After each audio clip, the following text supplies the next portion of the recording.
அதுல முதல் மூலிகை என்னன்னு பாத்தீங்கன்னா ஆடாதோடை.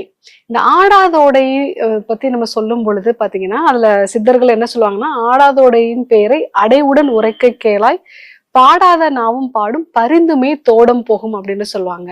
அதாவது பாடகர்கள்லாம் நல்ல மூச்சை உள்ள இருத்தி அவங்க பாடணும் அப்படின்னா இந்த ஆடாதோடைய தான் பயன்படுத்தணும் அப்படிங்கிறத சொல்லியிருப்பாங்க. அந்த அளவுக்கு நம்மளுடைய சுவாச குழாய்களை பலப்படுத்தக்கூடிய ஒரு தன்மை இந்த ஆடாதோடைக்கு இருக்கு. ஸோ இப்ப அந்த ஆடாதோடையில வாசசின் அப்படிங்கிற ஒரு வேதிப்பொருள் இருக்கிறது.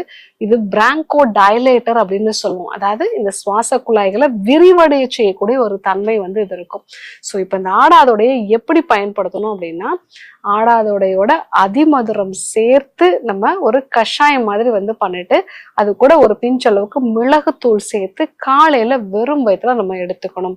ஸோ அந்த மாதிரி எடுத்துக்கும் பொழுது இந்த ஆஸ்துமா சம்பந்தமான பிரச்சனைகள்ல நல்ல ஒரு மாற்றத்தை நம்ம பார்க்கலாம். அடுத்து